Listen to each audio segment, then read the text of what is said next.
The current UFO renaissance was sparked by this now famous footage, the 2004 Tic Tac encountered by naval aviators from the USS Nimitz.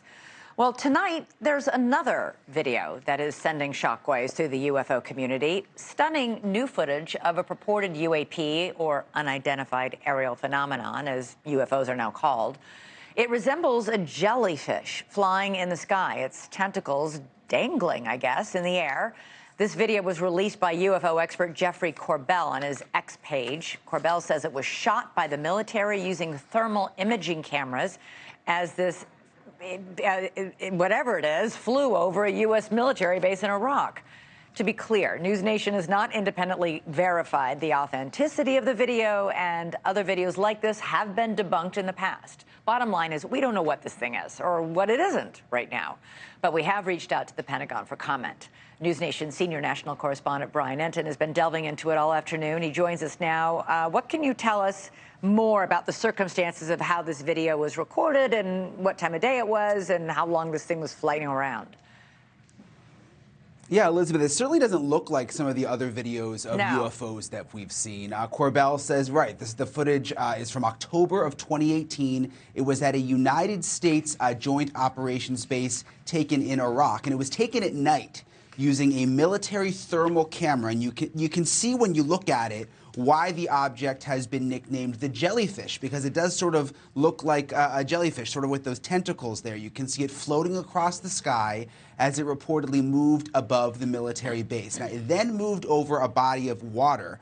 This is where it gets interesting. According to Jeremy Corbell, it descended into the water where it was fully submerged for 17 minutes. This was also caught on video, apparently, before coming back out of the water and shooting off at a high rate of speed. The UFO researcher who obtained the video, who we've been talking about, Jeremy Corbell, he is the same person who first was able to uncover the Tic Tac video and reported on it, which was verified by the military as real, which is one of the reasons so many people are looking at this video so closely. That Tic Tac video, you mentioned it, it's from 2004. It was shot by fighter pilots, and it shows what sort of looks like a Tic Tac-like object that the pilots could not explain that they saw in the air that was shot with their military cameras. Again, this latest video, the jellyfish, not verified by the government. We have reached out to the Pentagon, but as of now, have not gotten a response. And with that Tic Tac video, Elizabeth, it took years for the Pentagon to finally acknowledge that it was a real video. Yeah, and the pilots were silenced for a long time initially from talking out about it. Okay, Brian, thanks so much. Lots of questions to ask here.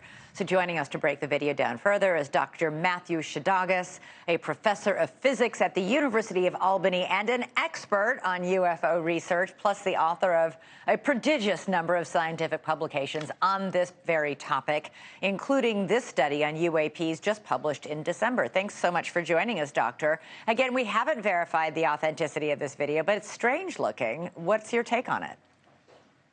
Well, my initial impression was that it looks like the Imperial probe droid from Star Wars Empire Strikes Back.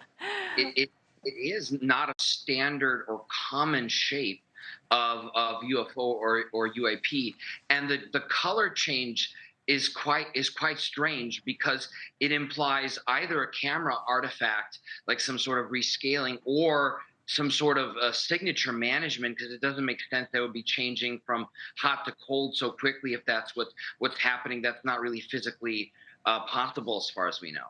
And by the way, at one point, I don't know if we can slow this down when this happens, but at one point we see this thing pass over two people who seem to be completely unaware that it's over them. Yeah, to me that implies, again, two very different possible explanations. One, that it's not really there and is a camera artifact, or on the other hand, some sort of invisibility, some sort of signature management, which, as we know, is one of the classic UAP observables. Well, if it were invisible, would that explain why it changes colors from black to white in that video?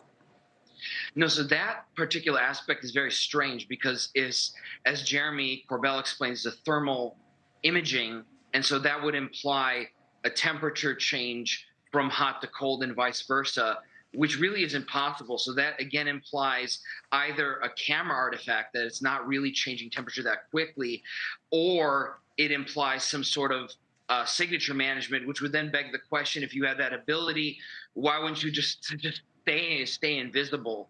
So it answers, it asks a lot of questions without very many answers right now. What about this detail that it goes for a while and then it goes out over the water and dips down into the water and disappears for 17 minutes before reemerging? Yeah, if we don't see that in the video that's been released in what we have so far, but transmedium travel is again one of those UAP observables. And if we actually had documented evidence of that, again, that may be another video. It's not in the currently released video, but that would be pretty remarkable because we don't have that ability, and no nation we know of has the ability for really good transmedium travel. We can do it, but very badly. You know, if you think of a seaplane, for example, it's both a terrible plane and a terrible boat. It's not very good at doing those things. So while we have limited transmedium capabilities, we don't have the capabilities that would allow us to seamlessly move between air and water, for example. And what about the way it's moving? I mean, when you talked about it being a, quote, camera artifact, is that like a smudge on the lens? Or, I mean, what do you mean by that exactly?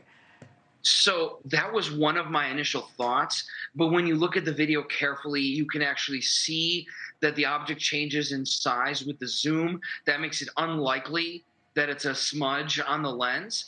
And you also see the camera reticle, sort of the, you know, the central four marks you see on the camera will be changing position relative to the object. So it actually makes it less likely that it's a smudge on the lens and more likely to be a physical object. But again, we don't have a lot of context. We don't have multiple vantage points in different videos. So it's nearly impossible to judge, for example, the size, the distance, the velocity, the acceleration, because we only have the one vantage point with this video. But at this point in your mind, it is an unexplained aerial phenomenon, but that doesn't mean it's extraterrestrial in any way. That's correct. So like I said, my initial feeling was smudge on the lens. That doesn't seem to be borne out by looking at the entire video, but nevertheless, there's not enough context to make a conclusion. So by definition, it's unknown. Again, that doesn't mean it is something unnatural or remarkable, but right now there isn't enough data, metadata, or more of the backstory and context of who originally took the video. Well, it sure is weird looking, no matter what. To be continued, I'm sure. Doctor, thank you so much. Good to have you on the show. Thank you.